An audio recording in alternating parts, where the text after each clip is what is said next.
I thought that the answers to all the questions already exist in science. I was a professor at the university and head of the department. I believed that man is the judge and the measure of everything. I didn't believe in God, and I thought those people who believed in him were crazy. If there was a God for me, it was me.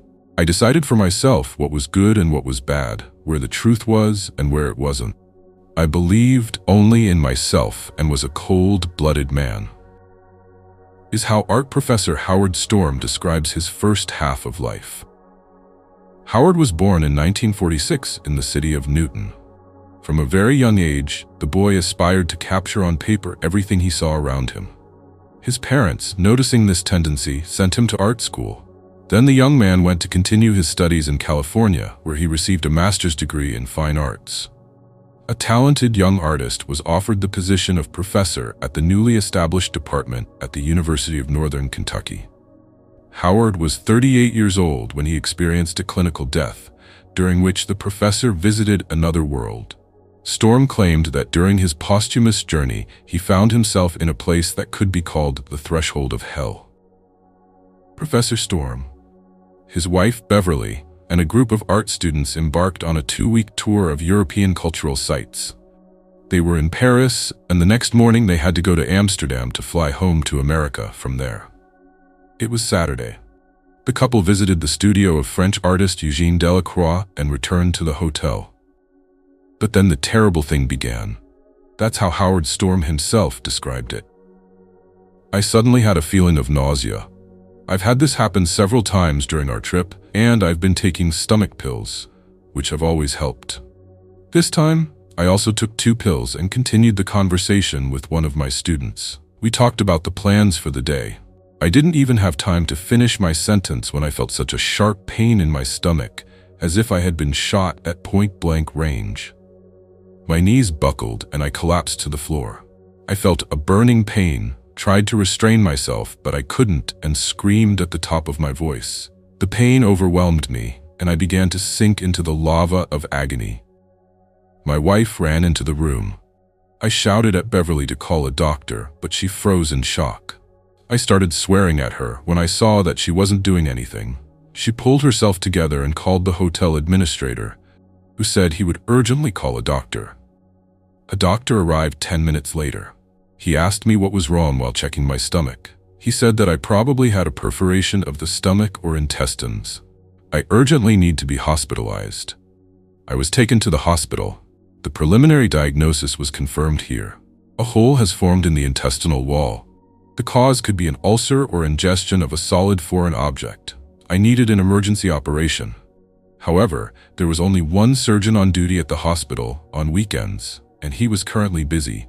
I had to lie in bed waiting for surgery without any care. Storm fought for his life for several hours. When the nurse came to his room one more time to inform him that the operation would be performed only tomorrow, Howard felt that his strength had left him. He informed his wife that he was dying. Howard Storm did not believe in God, and, consequently, in the fact that the human soul continues to exist after death. The professor understood that his life was over, and it was forever. He was suffocated by self-love and self-pity. Storm didn't want to die in oblivion on a metal hospital bed in a foreign country, but he couldn't take the pain anymore. With thoughts of such a ridiculous death, Howard lost consciousness. Howard Storm described everything that happened to him in the book, My Descent into Death, which was published 15 years after the events described. Then I came to my senses again. I was surprised that I was dying a few minutes ago, and suddenly I was able to get out of bed and feel good about it. I didn't have any pain. The only thing that bothered me was that there was a man lying in my bed who looked very much like me. But it wasn't me because I was standing next to him. A person cannot be in 2 places at once. It scared me, so I decided not to look at the bed where the man was lying. I was an atheist and did not believe in God, nor did I believe in the existence of life after death or anything like that. I saw death as the end of life. I was 38 years old, I was an artist, I had a wife, children, a house, a career, and ambitions. I wasn't prepared for the fact that everything had suddenly come to an end and ended so stupidly. I held on for almost 10 hours, but I didn't have the strength to fight anymore. Subsequently, doctors in the United States were very surprised to learn that after so many hours I was still alive. Pleasant voices came from the hallway, men and women, young and old, calling my name. I asked them who they were and what they wanted from me. Their collective response was extremely evasive. "Come out, hurry up, we've been waiting for you for a very long time." I answered, "I can't leave here, I need surgery, I'm very sick." And again there was a chorus of voices. "We can help you, but only if you come out here quickly and come with us. Don't you want to get well? Don't you need any help?" I was in a foreign country, in a very strange situation, and I was afraid of these people calling me. In addition, they were annoyed by my questions, which I asked when I tried to find out who they were. Why do they want me to go to the surgery myself? Why can't they take me on a gurney? What kind of strange things are going on here? I moved closer to the door. The hallway looked strange, and I had the feeling that if I left the room, I wouldn't be able to return. The voices kept saying, "We can't help if you don't come out here." I assumed they were here to escort me to the surgery. Who else could they be? I decided to follow them and took a step out of the room. It was quite bright in the hallway, but everything was blurry. I couldn't make out the details. The people were at a distance from me, and I couldn't see them clearly. Their clothes were gray and dull. I tried to get closer and see them, but they quickly moved away from me and disappeared into the fog. So I had to follow them further and further. Every time I hesitated and stopped, they demanded that I go on and keep up with them. They kept promising me that if I followed them, my troubles would end soon. They kept saying that we had to hurry to get to where we were going. As we advanced, the fog thickened and the light faded. They were moving around me, and their number seemed to be gradually increasing. I was completely intimidated and had no idea where we were or where we were going. It seemed to me that we had already walked many kilometers, but when I looked back, I could see my room and the body lying motionless on my bed. Beverly was still sitting next to the bed. How can a hospital corridor be so long? At times, I had a strange feeling that we might be going down a bit. I couldn't figure out how much time had passed. I kept asking, "When are we finally going to get there? I'm sick and I can't walk that long." They became more and more angry and sarcastic. "If you hadn't been moaning, we would have been there by now. Come on, move faster." The more questions I asked, the more hostile they became.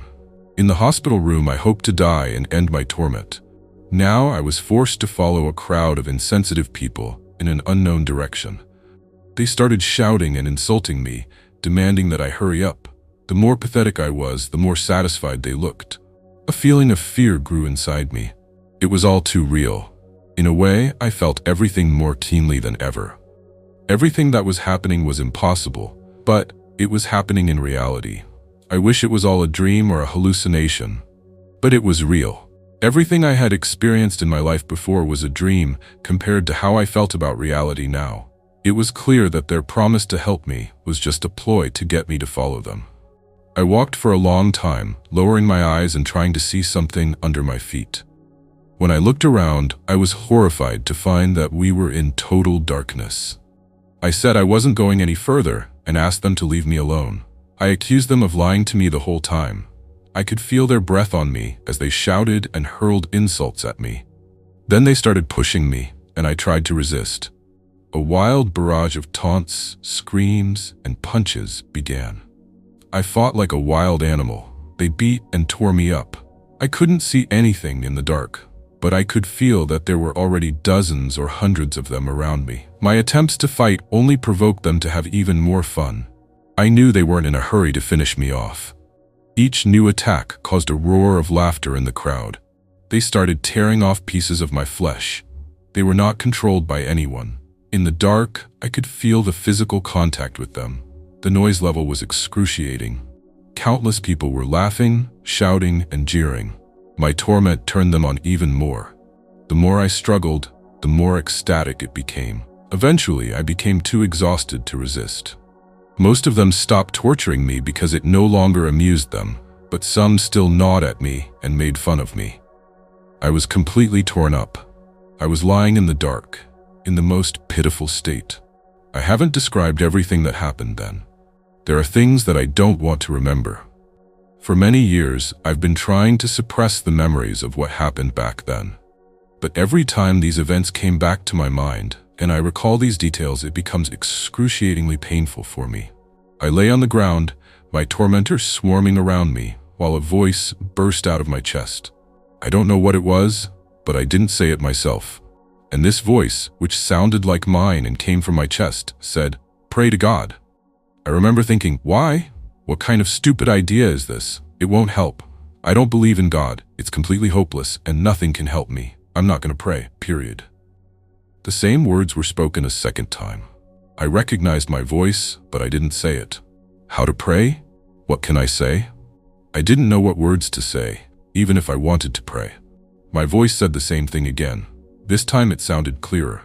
I was trying to remember some prayer that I had memorized in Sunday school, but it was so long ago. What could I remember? I mumbled a few words that were a mixture of a psalm that had sunk into my memory, the national anthem of America, the prayer, "Our Father," and some church phrases that happened to come to my mind. To my amazement, these cruel, ruthless creatures that tore me to shreds were stirred up by my strange prayer. They were shouting at me, "God does not exist. Who are you telling this to? No one can hear you. We're going to kill you right now." At the same time, they were retreating. I could hear their voices in the pitch darkness. They were getting more and more distant. I realized that any mention of God was actually driving them away. As they retreated, they became more and more frantic, cursing and shouting that my prayers were useless. Over time, they retreated back into the distant darkness, and I could no longer hear them. I knew they were far away, but they could come back. I was alone, completely broken, but alive in this terribly scary place. I didn't know where I was. I was completely disoriented. Even if I could have crawled, I wouldn't have known where. I was alone in that darkness where time was measured by eternity. I started thinking about how I lived. Throughout my life, I have accumulated a lot of anger inside myself. At my father, at the injustice in the world, at those things that I could not control. I often lost my temper. I was afraid of my own anger. Sometimes I raged so much that I broke things. I was afraid of losing control of my rage because I was afraid of hurting someone. All my adult life, I've been strong and confident that I can take care of myself. Now I was a worm, thrown out into the darkness of an unknown world. There was no power, no inner rage that could protect me. In that earthly life, I had little genuine compassion for others. It dawned on me that I was no different from those pitiful creatures who had recently tormented me. My whole existence seemed meaningless. I had no faith, no hope, and I didn't rely on anyone. My religion was strict individualism, which was passed down to me from my father and school education. I absolutely did not believe in life after death. Death is like turning off a switch. It is the end of human existence, followed by nothing, nothingness, darkness. But now I was in this darkness after my earthly life, and it was hell. I knew that this was the complete end of my existence in the world, but it was more terrifying than anyone could have imagined. Jesus, save me. I cried out from the very depths of my heart, with all the strength I still had left. I've never wanted anything more in my life. Soon Howard saw rays of light that began to envelop him. Suddenly, real episodes of his life began to unfold in front of him, as if on a movie screen. In one of them, Howard saw him talking rudely to his mother. In another, he was shown fighting with his father. In the third, he insulted his students. During this viewing, Howard did not see a single picture where he was praised for his achievements or presented with awards. All this was also in his life, but here it became unimportant. According to the episodes of his life that were shown to him at that moment, Howard realized that only his attitude towards people was taken into account here. As soon as he realized how cruelly he treated the people around him, the light that had been shining softly in the void suddenly flashed brightly. The light swirled before Storm's eyes, and at the same moment, the terrible pain returned. When I came to my senses in my body, and when I finally had surgery, I saw my wife. I had so much to tell her. I described to her everything I had seen. I ended my story like this. Now I understand that our short life on earth is given to us only in order to prepare us for the most important thing, to choose our eternal destiny. And do you know what my wife replied to me? She said, "You need to rest. You haven't come to your senses yet." Beverly thought I was going crazy, but everything I experienced was more real than my life. And although I remember in great detail what I had to go through, I still cannot give a reasonable justification for this, says Howard Storm, who left the university after the incident and became a priest. Do you think there is life after death?